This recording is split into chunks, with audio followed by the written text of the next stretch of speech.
अमरावती शहरातील संत कवरराम मार्केट परिसरात भीषण आग लागल्याची घटना घडली आहे. मात्र अग्निशमन दलाच्या तत्परतेमुळे मोठा अनर्थ टळलाय.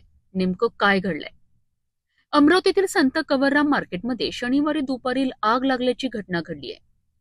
श्री संत पगडीवाला सेल्स दुकानाच्या वरच्या मजल्यावरील कपड्याच्या दुकानात अचानक आग भडकली. ही माहिती मिळताच वाहतूक पोलीस निरीक्षक रीता उईके यांनी तत्काळ अग्निशमक मुख्यालयाला फोनद्वारे ही माहिती दिली. अग्निशमक अधीक्षक अजय पंधरे आणि पाडी प्रमुख सुनील काकडे यांच्या आदेशानुसार फायर ब्रिगेडची टीम तत्काळ घटनास्थळी दाखल झाली. परिस्थितीचा आढावा घेण्यात आला. आग दुसऱ्या मजल्यावर लागलेली असल्याचे लक्षात आल्यानंतर अग्निशमक दलाने तातडीने कारवाई सुरू केली. मात्र दुकानाचा दरवाजा बंद असल्यामुळे सुरुवातीला अडचणी निर्माण झाल्यात. त्यानंतर कर्मचाऱ्यांनी दरवाजा तोडून आत प्रवेश केला आणि आगीवर नियंत्रण मिळवण्याचा प्रयत्न केला. अग्निशमक दलाच्या अथक प्रयत्नांमुळे अवघ्या 45 मिनिटात आगीवर पूर्ण नियंत्रण मिळवण्यात यश आलंय. या घटनेत अंदाजे 20 लाख रुपयांचे नुकसान झाले असून अग्निशमक दलाच्या तत्परतेमुळे तब्बल 2 कोटींचे संभाव्य नुकसान टळलेत. या आगीत कटलरी साहित्य, कपडे, मशिनरी आणि फर्निचरचे मोठे नुकसान झाले आहेत. मात्र सुदैवाने या घटनेत कोणतीही जीवितहानी किंवा जखमी झाल्याची माहिती नाही. या संपूर्ण कारवाईत वाहतूक पोलीस निरीक्षक रीता उईके आणि त्यांच्या टीमचे मोठे सहकार्य लाभलेत. वेळीच मिळालेल्या माहितीमुळे आणि अग्निशमक दलाच्या जलद कारवाईमुळे मोठी दुर्घटना टळली. अन्यथा नुकसान अधिक वाढू शकले असते.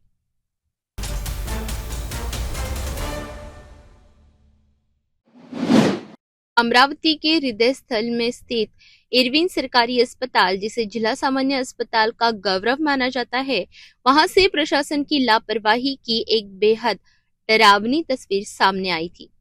अस्पताल के पोस्टमार्टम रूम के पास पिछले 8 दिनों से सड़ रहे कचरे ने राहगीरों का जीना मुहाल कर दिया था, लेकिन सिटी न्यूज की खबर का एक बार फिर बड़ा असर हुआ है। अमरावती का इरविन अस्पताल, जहां लोग स्वास्थ्य लाभ के लिए आते हैं, वही के शव विच्छेदन गृह यानी पोस्टमार्टम रूम के पास पिछले 8 दिनों से गंदगी का अंबार लगा हुआ था। नाली के किनारे जमा काली पॉलीथीन और सड़ते हुए कचरे के दुर्गंध ने स्थानीय व्यापारियों और यहां से गुजरने वाले मरीजों के परिजनों का दम घोट दिया था। हैरानी की बात यह है कि यहाँ कोई आधिकारिक डंपिंग यार्ड नहीं है, फिर भी यहाँ धड़ल्ले से कचरा फेंका जा रहा था। स्थानीय पार्षद और मनपा स्वच्छता विभाग इस समस्या से पूरी तरह आंखें मूंदे हुए थे। जब व्यापारियों का सब्र का बांध टूटा तो उन्होंने सिटी न्यूज से संपर्क किया। सिटी न्यूज ने मौके पर पहुंचकर इस समस्या को प्रमुखता से उठाया और खबर प्रसारित की। खबर चलते ही गहरी नींद में सोया प्रशासन जागा और चंद घंटों के भीतर ही कचरे के उस ढेर को साफ कर दिया गया। प्रशासन की इस त्वरित कार्रवाई के बाद स्थानीय व्यापारियों और नागरिकों ने राहत की सांस ली है और सिटी न्यूज का आभार माना है। लेकिन सवाल अब भी वही है, क्या प्रशासन को जगाने के लिए हमेशा खबरों का ही सहारा लेना पड़ेगा? क्या स्वच्छता विभाग अपनी जिम्मेदारी खुद से नहीं निभा सकता? इस विषय पर आपका क्या कहना है? आपकी प्रतिक्रिया हमें अवश्य बताएं।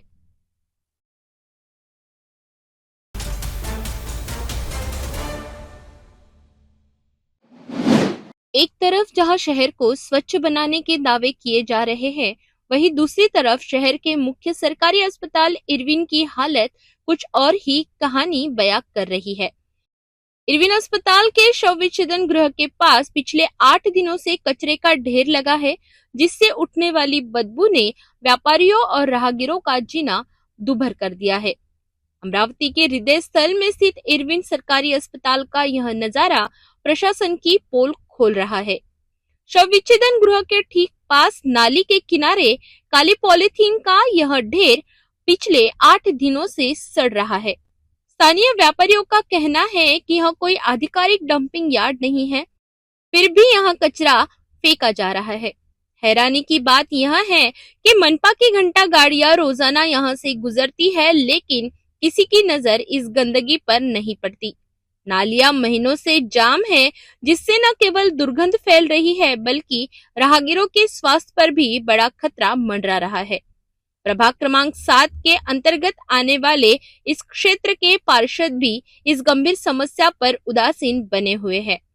व्यापारियों ने अब सिटी न्यूज के माध्यम से प्रशासन को चेतावनी दी है कि यदि जल्द सफाई नहीं हुई तो आंदोलन किया जाएगा। क्रमांक 7 महापौर का प्रभाग। मैं इरविन हॉस्पिटल के पीछे हूँ। यहाँ पर कई नागरिकों की शिकायत आई है कि यहाँ पर कई दिनों से यह मेडिसिन का है क्या कुछ भी कचरा बहुत सारा यहाँ पर पड़ा हुआ। हमारे साथ में यहाँ पर नागरिक है जिन्होंने हमारे पास में शिकायत की। भाई साहब ये क्या कितने दिनों से यह 5-6 दिन से पड़ा है। इसके कारण आने जाने वाले रास्तों पर लोगों को बहुत तकलीफ हो रही है, जिनके कारण बीमारी भी फैल सकती है। ये कौन सा कचरा किसने लाके डाला होगा यहाँ पे? ये इरविन का कचरा है पूरा टब। ये इरविन प्रशासन का कचरा है, मेडिकल वेस्ट है, इसके लिए अलग से व्यवस्था की जाती है।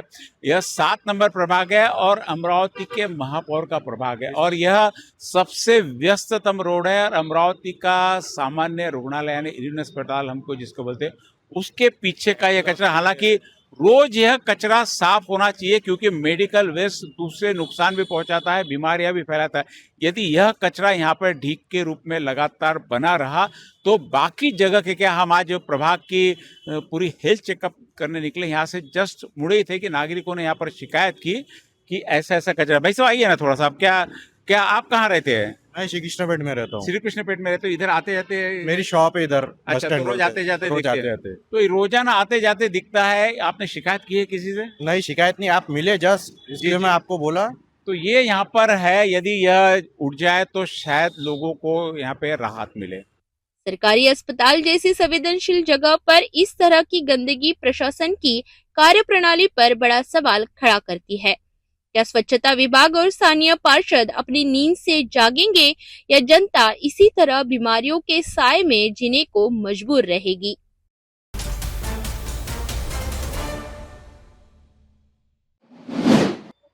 यह पत्रकार कॉलोनी, पत्रकार शहर के सुगने नागरिक होते हैं। यह पत्रकार कॉलोनी के कॉर्नर का भाग है और सामने विद्या मंदिर है, विद्या भारती का विद्या मंदिर है। और यहाँ से मात्र 500 मीटर की दूरी पे महापौर है और 500 मीटर के परिक्षेत्र में 4 नगर सेवक यहाँ पर है। और यहाँ पर हम देख रहे हैं एक मिनी कंपोस्ट डिपो बना हुआ। यदि बाजू से आप नजर देखें तो पूरी सर्विस गली यहाँ पर कचरे से भरी हुई है।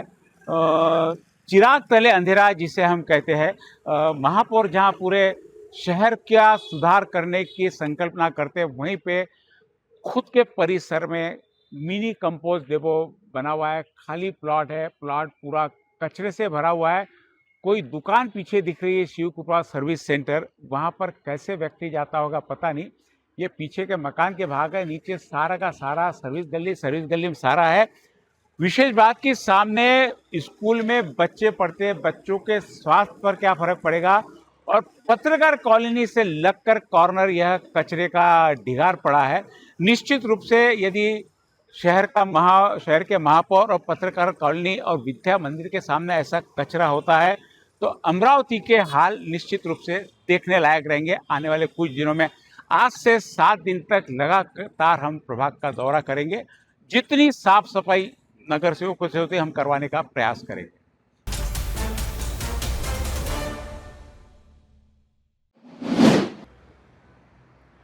यह आप देख रहे हैं गाड़गे नगर परिषद है, गाड़गे बाबा मंदिर के सामने का भाग है। यहाँ 2 आमदार संजय खोड़के, सुलभा खोड़के रोड के उस पार रहते हैं और यह प्रभाग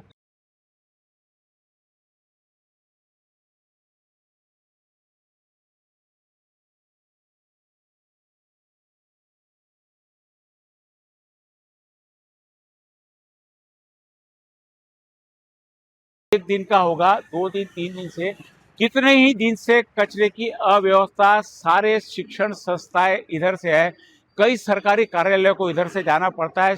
2 शहरों को जोड़ने वाला यह रास्ता और वहां पर कचरों की इतनी बड़ी ढिगार, बाहर गांव से आने जाने वाले लोगों को भी यह कचरा दिखता है कि अमरावती की व्यवस्था किस प्रकार है। अमरावती का ठेका प्राइवेट कंपनी के पास दिया गया उठाने का, लेकिन उस पर कंट्रोल जो होना चाहिए वह शायद अभी नहीं है क्योंकि इतना बड़ा, और यह कोई छुपी हुई चीज नहीं है कि कहीं से आपको दिखे नहीं। शहर के मध्य भाग में दो आमदार जिस रोड के सामने के भाग में रहते हैं, महापौर का प्रभाग यह है और सारा कचरा देख रही है। अब कचरे प्रभाग में कचरा है या प्रभाग का कचरा, यह अब देखने वाली बात है।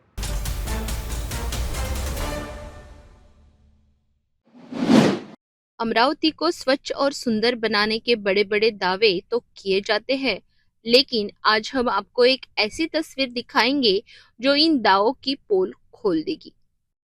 प्रभाग क्रमांक 7 जवाहर स्टेडियम क्षेत्र में आने वाला तानाजी चौक और उस्मानिया कंपाउंड मार्ग आज अपनी बदहाली पर आंसू बहा रहा है। कचरे के अंबार और चौक पड़ी नालियों ने यहाँ के नागरिकों का जीना दुभर कर दिया है। यह नजारा है अमरावती के हमालपुरा से कांग्रेस नगर रोड का, जिसे तानाजी चौक के नाम से जाना जाता है। उस्मानिया कंपाउंड से सटकर रेलवे स्टेशन और बस स्टैंड की ओर जाने वाली यह सड़क अब कचरा गली के रूप में पहचानी जाने लगी है। स्थानीय निवासियों का आरोप है कि यहाँ साल भर कचरा पसरा रहता है। नालियां कचरे से लबालब भरी है और किनारों पर महीनों से सफाई न होने के कारण गंदगी के पहाड़ खड़े हो गए हैं। समस्या को और गंभीर बना रहे हैं सड़क पर खड़े दर्जनों लावारिस और बंद पड़े वाहन, जिसकी वजह से सफाई कर्मियों को जगह ही नहीं मिलती। हैरानी की बात यह है कि यहाँ से नियमित रूप से घंटा गाड़ियां गुजरती है, लेकिन वे सड़क पर पड़े इस कचरे को हाथ तक नहीं लगाती। बदबू इतनी भीषण है कि राहगीरों का वहां से गुजरना मुश्किल हो गया है।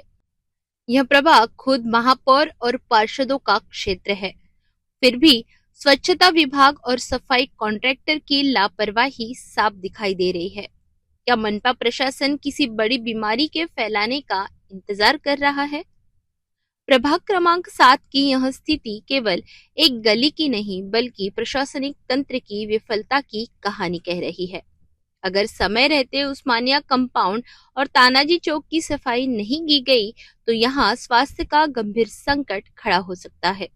अब देखना यह है कि इस रिपोर्ट के बाद क्या नगर निगम की नींद टूटती है या जनता इसी नर्क में रहने को मजबूर रहेगी।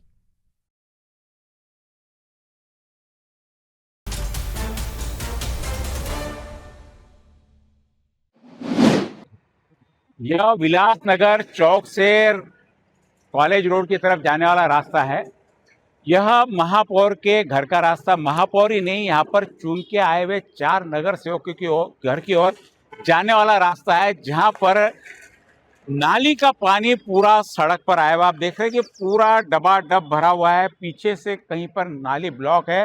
नाली ब्लॉक होने के कारण वह आगे जा नहीं रही और बीच में से बाहर से निकलकर यह पूरा गंदा पानी सड़क पर जा रहा है। रोजाना महापौर यहाँ से आना जाना करते हैं और चारों नगर सेवक भी यहीं से आना जाना करते हैं, लेकिन क्या उनके यह ध्यान में आया नहीं होगा या उनकी कार्य क्षमता से बाहर का कार्य है। और साथ में यहाँ पे कचरा कुंडी सरी की व्यवस्था भी दिख रही है कि कचरा का ढिगार यहाँ पे रखा हुआ है।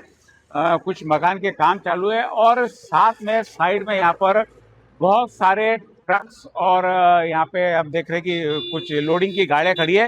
सामने बहुत बड़ा यहाँ पर मार्केट है, कुछ ट्रांसपोर्ट के भी है, बड़े बड़े होलसेलर भी है। यह सारा एक व्यस्ततम एरिया है और सबसे बड़ी बात कि महापौर के घर के तरफ का जाने वाला रास्ता, यहाँ पर ऐसी हालत यदि है तो बाकी शहर का हम अंदाजा लगा सकते हैं कि किस प्रकार का शहर होगा।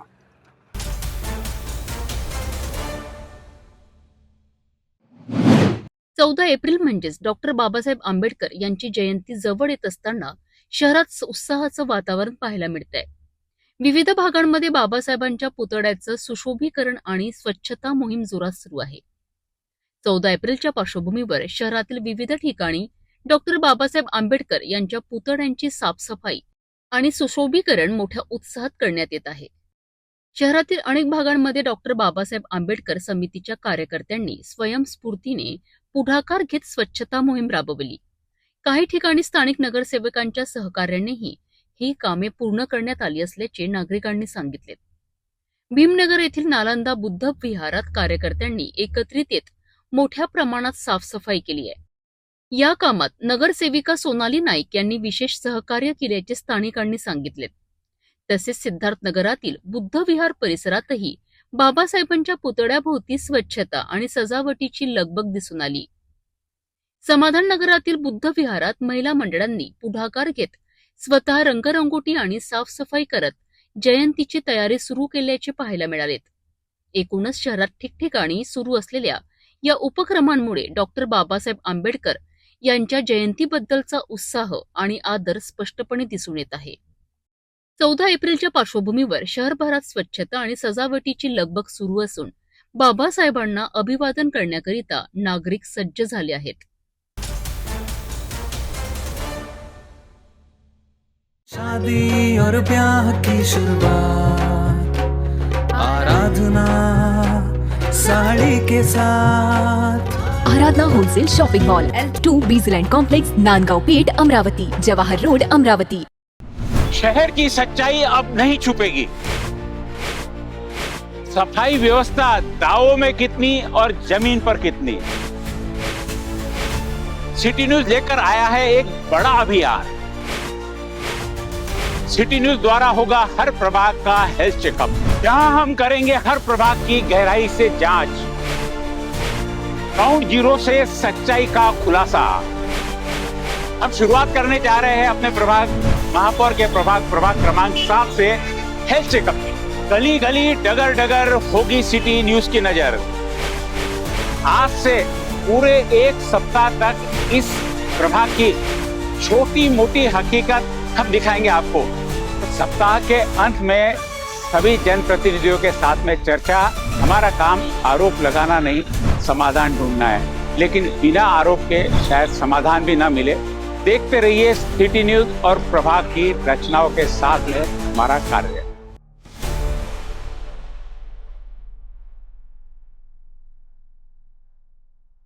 शादी और ब्याह की शुरुआत आराधना साड़ी के साथ।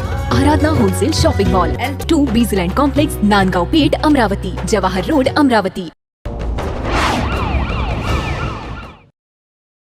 नागपूरमध्ये हुंड्यासाठी होणाऱ्या छळाला कंटाळून एका 26 वर्षीय विवाहित महिलेने आत्महत्या केल्याची घटना उघड झाली आहे. या प्रकरणी पतीसह सासरच्या 4 जणांविरुद्ध गुन्हा दाखल करण्यात आलाय.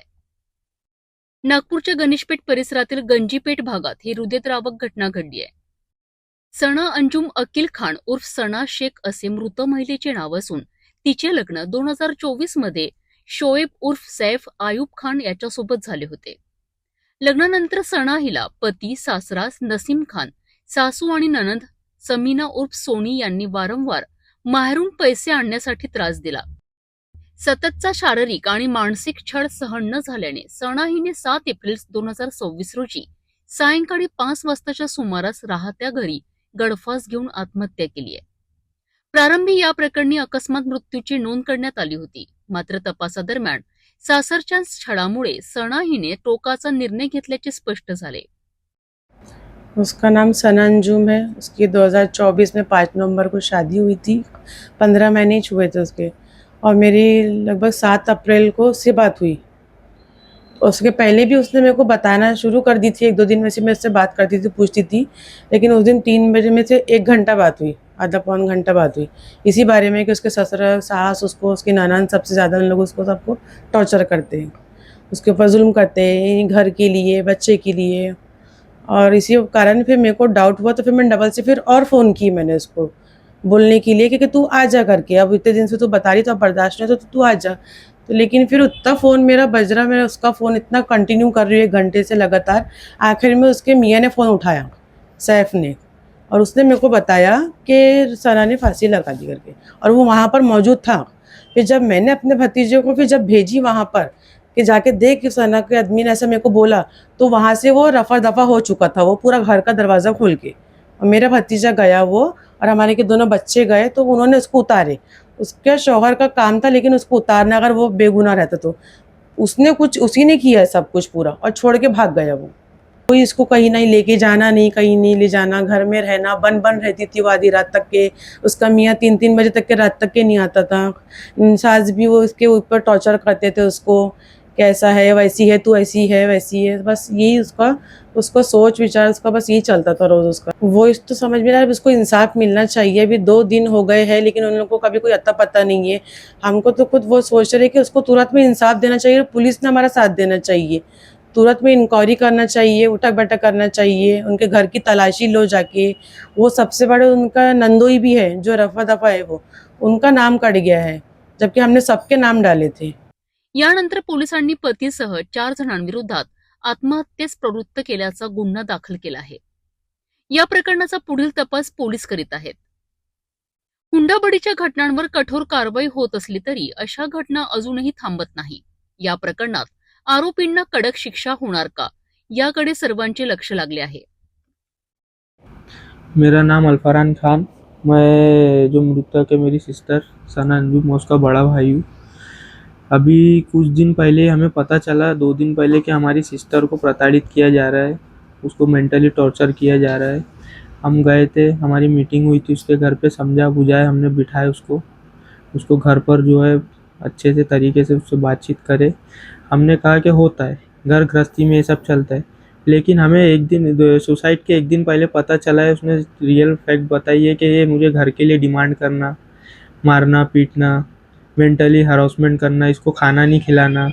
इसका पति जो है, इसका शोहर शोएब उर्फ साहब, ये रात भर घर नहीं आना, 3-3 बजे रात तक घर नहीं आना, खाना नहीं खाना उसके साथ, उसको कहीं लेके नहीं जाना, उसको कहीं घुमाना नहीं फिराना नहीं। इसीलिए वो क्या मेंटली डिस्टर्ब हो गई थी। और इसकी ननंद सोनी उर्फ समीना, ये भी उसको जो है हरासमेंट करती थी। इसकी सास नसीम खान, वो भी उसको हरासमेंट करती थी। और जो मुख्य आरोपियों में से एक है अनीस खान, उसका ननंद का आदमी, वो उसका नाम पुलिस ने जो एफआईआर में दर्ज नहीं कराया गया अभी तक, जबकि हमने उसका नाम दिए थे। हमने 5 आरोपियों का नाम दिए थे। उसका ससुरा अयूब खान, उसकी सास नसीम अयूब खान, उसकी ननंद समीना उर्फ सोनी, और उसका आदमी, ननंद का आदमी नंदोई अनीस रफीक खान। ये हम 5 का आरोपियों का नाम दिए थे हमने, और उसमें से सिर्फ 4 आरोपियों का नाम दिया गया है और 5वें का नाम नहीं दिया गया है। अनीस खान का नाम उसमें से कट गया है। हम पुलिस वालों के पास गए तो पुलिस वालों ने बोले कि ये पहली एफआईआर है, इसके बाद हम अनीस खान का नाम डालेंगे। लेकिन अभी 3-4 दिन हो गए हैं, अनीस खान का नाम नहीं डला है उसमें, और ये सब आरोपी फरार है। और हम जा रहे हैं पुलिस वालों के पास तो पुलिस वाले हमारा साथ दे रहे हैं, मगर अभी तक अटैक नहीं हुए वो। हम 3 दिन से कंटिन्यू पुलिस स्टेशन जा रहे हैं, लेकिन ये 4-5 आरोपी अभी तक के अटैक नहीं हुए, और पुलिस वाले हमारे से इनका पता पूछ रहे। तो पुलिस वालों का भी काम है कि हमारा थोड़ा बेझिझक साथ दे और इसमें हमारी मदद करे। 4 का नाम डला है एफआईआर में, सैफ उर्फ शोएब, और उसके माँ नसीम खान, और उसकी बहन समीना उर्फ सोनी, और उसका ससुरा अयूब खान। और इसमें 5 का नाम डाले थे हमने, 5 आरोपी है, लेकिन मुख्य आरोपी जो है अनीस खान, उसका नाम इसमें से हटा दिया गया है। तो शायद वही वजह से पुलिस वालों ने आपका इंटरव्यू लेने से मना कर दिया है।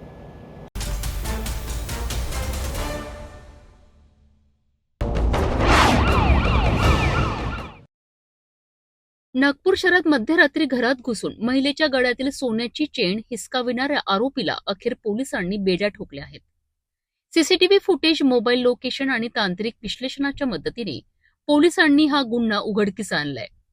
विशेष म्हणजे आरोपी हा फिर्यादीच्या मुलाकडे पूर्वी कामाला होता. ही घटना नागपूर शहरातील तहसील पोलीस ठाण्याच्या हद्दीत घडली आहे. 21 मार्च रोजी पहाटे 3:30च्या सुमारास फिर्यादी राधा भीमराव बाथो या त्यांच्या घरात झोपल्या होत्या. त्याचवेळी अज्ञात आरोपीने घराचा दरवाजा ढकलून आत प्रवेश केला. घरातील लाईट सुरू करून आरोपीने महिलेचे दोन्ही हात दाबलेत आणि त्यांच्या गळ्यातील सुमारे 2 तोडे वजनाची सोन्याची चेन हिसकावून पळ काढला. या प्रकरणी तहसील पोलीस ठाण्यात गुन्हा दाखल करण्यात आलाय. तपासादरम्यान पोलिसांनी 50 पेक्षा अधिक सीसीटीव्ही फुटेज तपासलेत. या फुटेजच्या आधारे आरोपीची ओळख पटली. तपासात समोर आले आहे की आरोपी अमित रामदास उईके हा फिर्यादीच्या मुलाकडे पूर्वी काम करीत होता. पोलिसांनी मोबाईल लोकेशन आणि कॉल डिटेल रेकॉर्डच्या आधारे आरोपीचा शोध घेत अखेर 9 एप्रिल रोजी सावनेर येथून त्याला ताब्यात घेतले. चौकशी दरम्यान आरोपीने गुन्ह्याची कबुली दिली. तसेच चोरीच्या सोन्याची चेन सावनेर येथील फिनो बँकेत गहाण ठेवल्याचे सांगितलेत. पोलिसांनी तात्काळ कारवाई करत बँकेतून सुमारे 20 ग्रॅम वजनाची आणि अंदाजे 1,20,000 रुपये किमतीची सोन्याची चेन जप्त केली आहे. या संपूर्ण कारवाईत नागपूर पोलिसांच्या वरिष्ठ अधिकाऱ्यांच्या मार्गदर्शनाखाली तपास पथकाने उत्कृष्ट कामगिरी केली आहे. घरातील व्यक्तींची माहिती असलेल्यांकडूनच गुन्हे घडण्याची ही धक्कादायक बाब पुन्हा एकदा समोर आली आहे. नागपूर पोलिसांच्या तप्तर कारवाईमुळे आरोपी जेरबंद झाला असून चोरीचा मुद्देमालही हस्तगत करण्यात आलाय.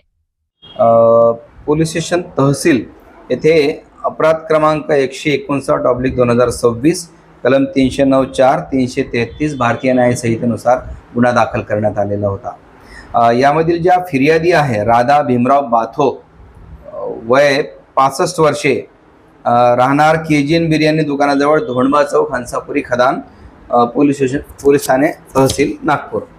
या त्यांच्या घरी रात्री झोपून असताना रात्री 3:30च्या दरम्यान त्यांच्या रूमचे जे दार आहे ते अर्धवट उघडे आहे हे पाहून एका इस्माने त्यांच्या घरामध्ये प्रवेश करून त्यांच्या गळ्यात जी सोन्याची चेन होती 2 तोळ्याची म्हणजे 20 ग्रॅमची सोन्याची चेन हिसका मारून पळून निघून गेला होता. त्या दरम्यान आम्ही संपूर्ण परिसरातील जे CCTV फुटेज आहे DB पथकाचे प्रमुख PSI रसूल शेख आणि त्यांचे संपूर्ण DB पथक यांनी संपूर्ण परिसरातील CCTV फुटेज चेक केलेत. त्यातले काही महत्त्वाच्या ठिकाणी एक व्यक्ती संशयास्पदरित्या पळून जाताना आम्हाला दिसला. सदरचे फुटेज आम्ही फिर्यादीला दाखवले. फिर्यादीने असं सांगितलं की फुटेजमधील जी व्यक्ती आहे ती काही दिवसापूर्वी त्यांच्या मुलाच्या दुकानामध्ये, ज्यांच्या मुलाचा समोसे तयार करून विकण्याचा एक व्यवसाय आहे त्याच परिसरामध्ये घराजवळच, आणि तिथे तो काही दिवसापूर्वी कामाला होता, तोच हा व्यक्ती आहे असं त्यांनी सांगितलं होतं. त्यावरून आम्ही त्याचा शोध संपूर्ण परिसरामध्ये घेतला, परंतु नंतर अशी माहिती मिळाली की सदरचा हा आरोपी आहे हा सावनेर परिसरामध्ये राहतो. त्या तांत्रिक तपासावरून आम्ही सदर आरोपीचा शोध घेतला आणि त्याला त्याच्या घरून ताब्यात घेतलं. त्याला पोलीस स्टेशनला आणून त्याच्याकडे अधिक चौकशी आणि तपास केला, तेव्हा त्याने त्या सदरचा गुन्हा केल्याचं कबूल केलेलं आहे. आज रोजी आम्ही सदर आरोपीला परवा दिवशी अटक केलेली आहे आणि आज त्याच्याकडून संपूर्ण चोरी गेलेला म्हणजे हिसकावून नेलेला रॉबरीचा जो मुद्देमाल आहे, सोन्याची चेन 20 ग्रॅमची, ती रिकवर केलेली आहे. आरोपी कडे अधिक सखोल तपास केला असता त्या असं समजलं आम्हाला की त्याला व्हिडिओ गेम खेळण्याचा नाद होता आणि त्या नादामध्ये त्यांनी जवळपास 30 ते 35 लाखाचं कर्ज त्याच्या डोक्यावर झालं होतं आणि ते फेडण्यासाठी त्यांनी हा चोरीचा गुन्हा केलेला आहे असं त्यांनी सांगितलेलं आहे. आज रोजी त्याचा MCR करून आम्ही न्यायालयात सादर करत आहोत. सदर गुन्ह्याचा तपास PSI रसूल शेख आणि त्यांचं संपूर्ण DB पथक, ज्याच्यामध्ये PSI राजसिंग ठाकूर, संजय साहू, फिरोज खान, वैभव कुलसंगे आदी अंमलदारांनी महत्त्वाची भूमिका बजावलेली आहे.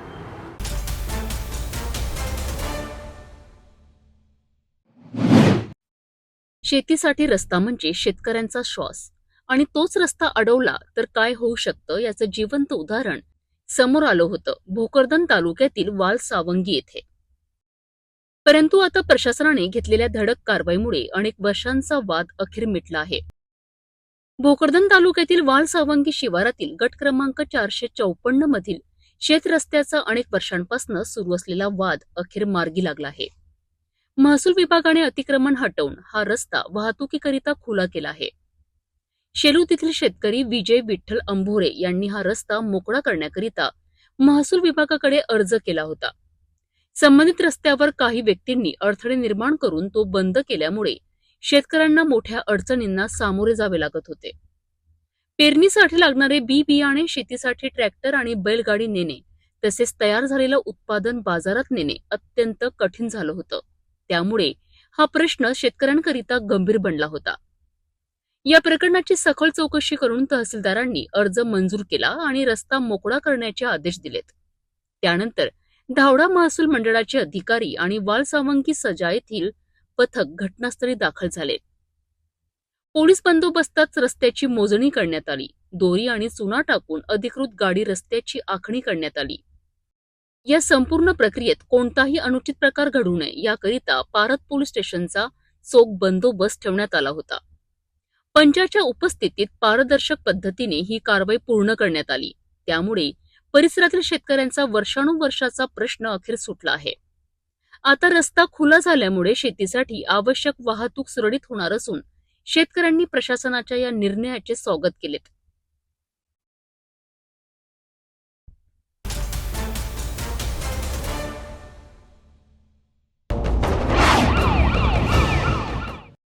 नागपूरमध्ये पुन्हा एकदा धक्कादायक प्रकार. भरदिवसा घरासमोर बसलेल्या वृद्धाला चाकूचा धाक दाखवून जबरी चोरी. परंतु पोलिसांनी काही तासातच आरोपीला गजाआड केलाय.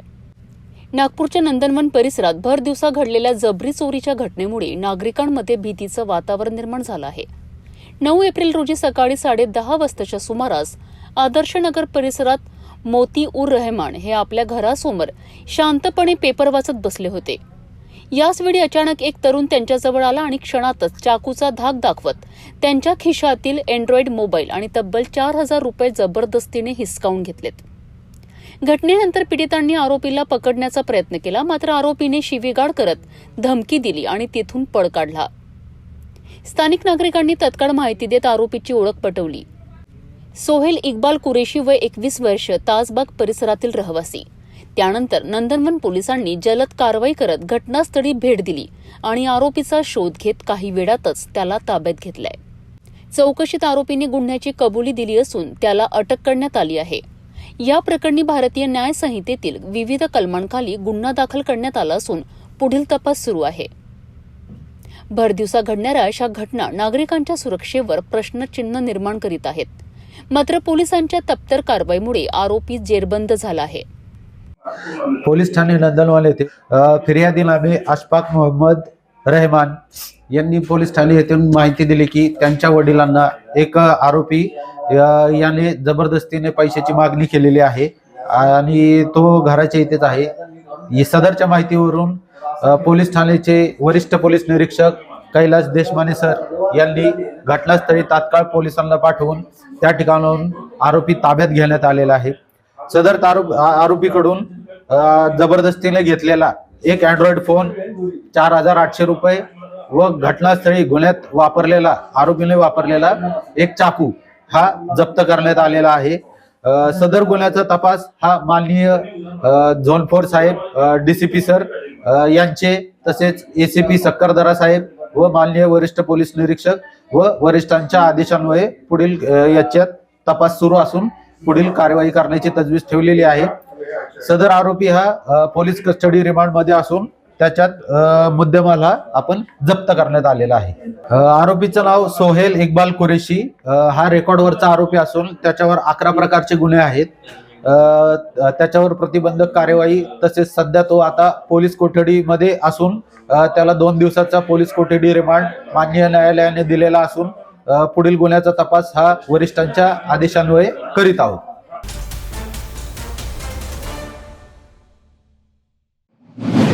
नांदेडमध्ये शनिवारी 11 एप्रिलच्या सकाळी अचानक जमिनीला हलकासा धक्का बसला. काही सेकंदाकरिता सगळं थांबल्यासारखं वाटलं. लोक घाबरून घराबाहेर धावलेत. नेमकं काय घडलं?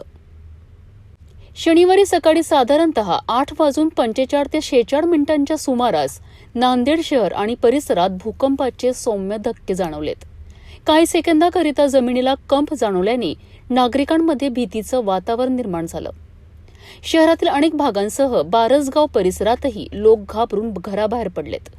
सकाळच्या वेळेमुळे अनेक जण घरातच होते, त्यामुळे अचानक झालेल्या या घटनेने एकच गोंधळ उडाला. अधिकृत माहितीनुसार भूकंपाचा केंद्रबिंदू नांदेड जवळील हिंगोली जिल्ह्यातील पांगरा शिंदे या गावात असल्याचे समोर आले आहेत. या भूकंपाची तीव्रता 4.7 रिश्टर स्केल इतकी नोंदविण्यात आली आहे. सुदैवाने या घटनेत कोणतीही जीवितहानी किंवा मोठं नुकसान झाल्याची माहिती समोर आलेली नाही. मात्र अचानक आलेल्या या धक्क्यामुळे नागरिकांमध्ये भीतीचं वातावरण काही काळ कायम होतं. तज्ज्ञांच्या मते अशा सौम्य भूकंपाचे धक्के सहसा मोठे नुकसानकारक नसतात, मात्र सतर्क राहणं अत्यंत गरजेचं आहे. सुदैवाने या भूकंपात कोणतीही मोठी हानी झाली नाही, परंतु अचानक आलेल्या या धक्क्याने नागरिकांना हादरवून टाकलंय. गणेश धोंडीबा नाईकवाडे आहे. आम्ही राहणार बारसगाव येथील आहोत. आज सकाळी 8:45 आम्हाला भूकंपाचे सौम्य धक्के जाणवले. आम्ही जेव्हा आम्हाला भूकंपाचे धक्के जाणवले तेव्हा आमच्या गावातील सर्व मंडळी ही बाहेर रस्त्यावर येऊन सगळी एकच चर्चा झाली की भूकंपाचा धक्का जाणवला. आणि काही जणांचं असं म्हणणं होतं की आमच्या घरावरचे जे पत्र आहेत ते असे हल्ल्यासारखे वाटले आम्हाला. सगळेजण एका जागी बाहेर येऊन एकच चर्चा होती की आमच्या इथं भूकंपाचे धक्के जाणवले आहेत. जेव्हा भूकंपाचे सौम्य धक्के जाणवले आम्हाला तेव्हा आम्ही घरातून बाहेर आलो.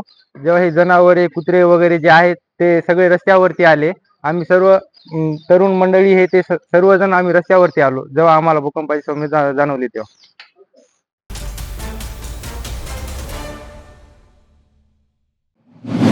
नागपूर जिल्ह्यातील रामटेक येथील गड मंदिर परिसरात सध्या एक वेगळीच चर्चा रंगताना दिसत आहे.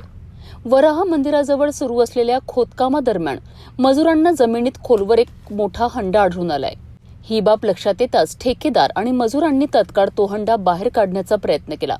मात्र त्या हंड्यात नेमकं काय आहे, त्यात काही मौल्यवान वस्तू किंवा ऐतिहासिक अवशेष आहे का, याबाबत अद्याप कोणतीही अधिकृत माहिती समोर आलेली नाही. तुम्हाला काय वाटतं, काय असेल या हंड्याचं रहस्य? या घटनेनंतर परिसरात एकच खळबळ उडाली असून नागरिकांमध्ये विविध चर्चांना उधाण आले आहे. काही जण हा खजिना असू शकतो तर काही जण ऐतिहासिक वारसा असण्याची शक्यता व्यक्त करीत आहेत. दरम्यान या ठिकाणी आणखी पुरातन वस्तू दडलेल्या असण्याची शक्यता नाकारता येत नाही. त्यामुळेच पुरातत्व विभागाने तात्काळ सखोल चौकशी करावी अशी मागणी स्थानिक नागरिकांकडून केली जात आहे. सध्या गडमंदिर परिसरात उत्सुकतेचं वातावरण सुरू असून सर्वांचे लक्ष प्रशासनाच्या पुढील कारवाईकडे लागले आहेत. रामटेकच्या गडमंदिर परिसरात सापडलेला हा संशयास्पद हंडा खजिना की इतिहासाचा ठेवा, याचं उत्तर आता तपासानंतरच मिळणार आहे. नमस्कार. इथं गड मंदिर रामटेक इथं पायरीचे उत्खनन सुरू करत असताना जे एक प्राचीन रांजण सापडलेलं आहे त्याचा असा संदर्भ देता येईल की मध्ययुगीन काळामध्ये अशी पद्धत होती की गड किल्ल्यांवरती येणाऱ्या जाणाऱ्या वाटसरूंसाठी पिण्याच्या पाण्याची सोय असं करण्यासाठी जे काही रांजण वगैरे ठेवलेले असायचे, असे संदर्भ आपल्याला बऱ्याच ठिकाणी आढळलेले दिसून येतात. त्याच पद्धतीचे एक प्राचीन रांजण इथं आढळलेलं आहे. रांजण तर भरपूर मिळालेले आहेत, पण आता याचं नेमकं काय आहे त्याचा आपण कालावधी वगैरे निश्चित सांगता येणार नाही. त्यानुसार आपण जी काय माहिती मिळेल त्यानुसार त्या संवर्धन काही दिसून आलेलं नाही आहेत. तो त्याच ठिकाणी फिक्स करून ठेवलेला आहे. तसंच आपल्याला तो जतन करता येईल. एक ऐतिहासिक पुरावा म्हणून आपल्याला तो जतन करता येईल. तर बऱ्याच ठिकाणी आहेत प्रति गड किल्ल्यांवरती, पण उत्खननामध्ये सापडलेले जवळपास असे उदाहरणं सांगता येतील आपल्याला. पन्हाळगडावरती वगैरे असे की रांजणांचे प्रकार आहेत. त्याच पद्धतीचं असं एक रांजण असावं हे.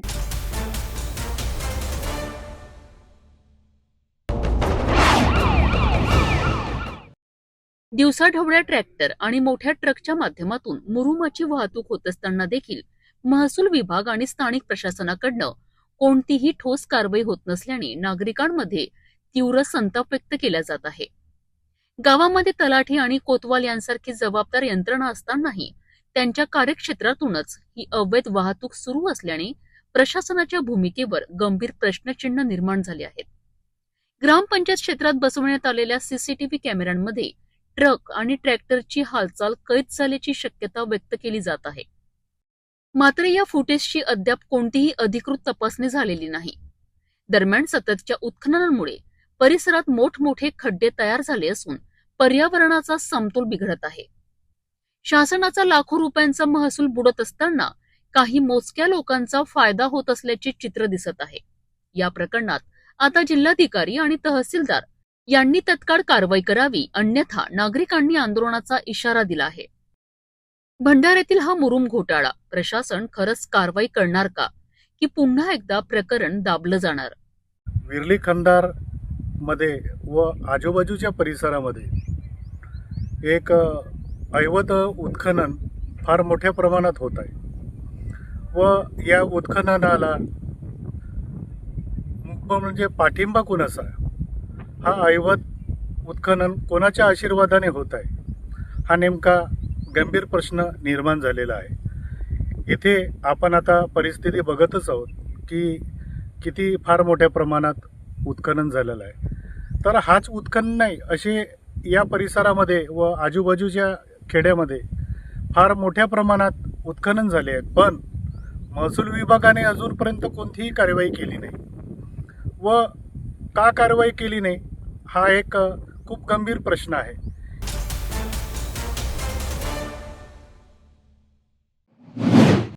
नागपूर जबलपूर राष्ट्रीय महामार्गावर दुपारी एक भीषण अपघात घडलाय, परंतु सुदैवाने मोठी जीवितहानी टळली आहे.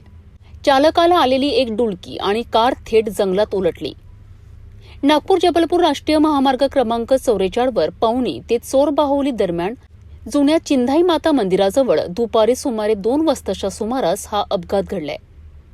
मिळालेल्या माहितीनुसार चेन्नई येथील मनोज कुमार रमेश प्रसाद तिवारी वय 40 वर्ष हे जबलपूरहून नागपूर मार्गे हैदराबादकडे कारने प्रवास करीत होते. त्यांच्यासोबत त्यांच्या पत्नी सुधा कुमारी देखील होत्या. प्रवासादरम्यान चालकाला अचानक डुलकी लागल्याने वाहनावरील नियंत्रण सुटलेत. भरधाव वेगामुळे कार रस्त्याच्या कडेला घसरून तब्बल 10 ते 15 फूट दूर जंगलात जाऊन उलटली. अपघात इतका भीषण होता की कार पूर्णपणे उलटली होती, मात्र सुदैवाने या दोघांनाही कोणतीही दुखापत झाली नाही. त्यामुळे एक मोठी दुर्घटना टळली. या अपघातानंतर परिसरात काही काळ खळबळ उडाली होती. स्थानिक नागरिकांनी तत्काळ घटनास्थळी धाव घेत मदत कार्य सुरू केलेत आणि दोघांनाही सुरक्षित बाहेर काढलेत. प्राथमिक तपासात चालकाला आलेली झोप हेच अपघाताचे मुख्य कारण असल्याचे समोर येत आहे. वाहन चालविताना थकवा किंवा झोप येत असल्यास प्रवास टाळावा, अन्यथा अशा दुर्घटना कधीही घडू शकतात. एक छोटीशी दुर्लक्ष आणि मोठा अपघात टळला, परंतु प्रत्येक चालकाने यापासून धडा घेणे गरजेचे आहे.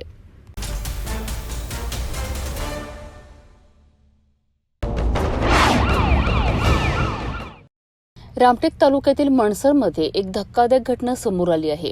एका 26 वर्षाच्या तरुणाचा मृतदेह थेट मंदिराच्या तलावात सापडलाय.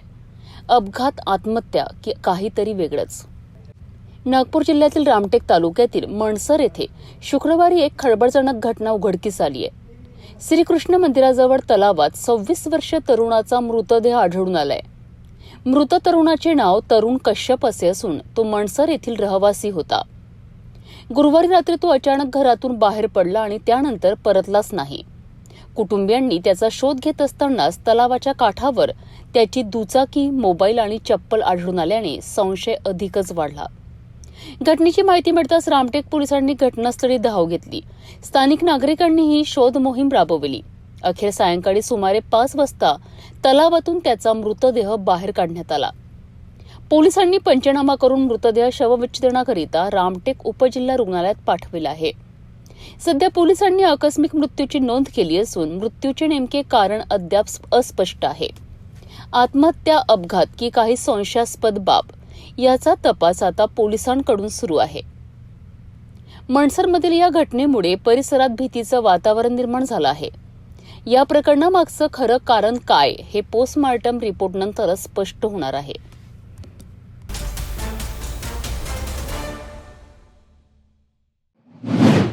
पोलिसच पोलिसांवर तुटून पडलेत तर काय होईल? बुलढाणा जिल्ह्यातील धक्कादायक घटना समोर आली आहे. अकोला पोलिसांनीच बुलढाणा पोलिसांवर हल्ला केल्याची खळबळजनक माहिती समोर आली आहे. 2 पोलीस कर्मचारी जखमी झालेत आहे. नेमकं काय घडलंय? बुलढाणा जिल्ह्यातील तामगाव पोलीस स्टेशन हद्दीतल्या कवठळ गावात गुप्तधन काढण्याचा प्रकार सुरू असल्याची गोपनीय माहिती पोलिसांना मिळाली होती. या माहितीच्या आधारे तामगाव पोलीस स्टेशनचे कर्मचारी संतोष आखरे आणि प्रमोद मुळे हे चौकशीसाठी घटनास्थळी रवाना झालेत. कवठळ गावात त्यांना राजेश गव्हाडे आणि मनोज गव्हाडे हे दोघे संशयास्पदरित्या फिरताना आढळलेत. पोलिसांनी त्यांना थांबवून विचारणा केली असता अचानक वाद निर्माण झाला आणि या वादाचे रूपांतर थेट हल्ल्यात झाले. राजेश गव्हाडे आणि मनोज गव्हाडे यांनी संतोष आखरे आणि प्रमोद मुळे यांच्यावर हल्ला चढवला. या हल्ल्यात दोन्ही पोलीस कर्मचारी जखमी झाले असून त्यांना तातडीने शेगाव येथील शासकीय रुग्णालयात दाखल करण्यात आले. हल्लेखोरांची ओळख पटविताना धक्कादायक बाब समोर आली आहे. हल्ला करणारे दोघेही अकोला पोलीस दलातील कर्मचारी असल्याचे उघड झाले आहे. या घटनेनंतर तामगाव पोलीस स्टेशनमध्ये हल्ला प्रकरणी गुन्हा दाखल करण्यात आला असून पुढील तपास सुरू आहे. ही घटना समोर आल्यानंतर पोलीस विभागातच खळबळ उडाली आहे. कायद्याचे रक्षकच जर एकमेकांवर हात उचलत असतील तर सामान्य नागरिकांचा विश्वास कुठे राहणार? या घटनेवर वरिष्ठ अधिकारी काय कारवाई करतात हे पाहणं महत्त्वाचं ठरणार आहे. रात्री 11:30 वाजता आम्हाला एक कॉल आला की कवठळ शिवारात गुप्तधन काढण्यासाठी काही लोक जमा झाले आहेत. म्हणून आम्ही पोलीस हवालदार आखरे आणि पोलीस हवालदार मुळे यांना खात्री करण्यासाठी पाठवले असता असा काही प्रकार आढळला नाही. त्या ठिकाणी मोटरसायकलवर दोन्ही रात्रीच्या वेळी येताना दिसले. त्यांना हटकले असता त्या ठिकाणी त्यांनी वाद घालून आमचे पोलीस हवालदार आखरे यांना व मुळे यांना धक्काबुक्की करून मारहाण केली आणि खड्याने डोक्याला मारून दुखापत केली. त्यामुळे त्यांच्याविरुद्ध आपण तांबा पोलीस स्टेशनला गुन्हा दाखल करण्यात आला आहे. तपास चालू आहे. गुप्तधनाबाबतची खबर ही खोटी आहे. कोणीतरी असं कॉल करून अशी माहिती देत असतात. त्याची कारवाई सुरू आहे.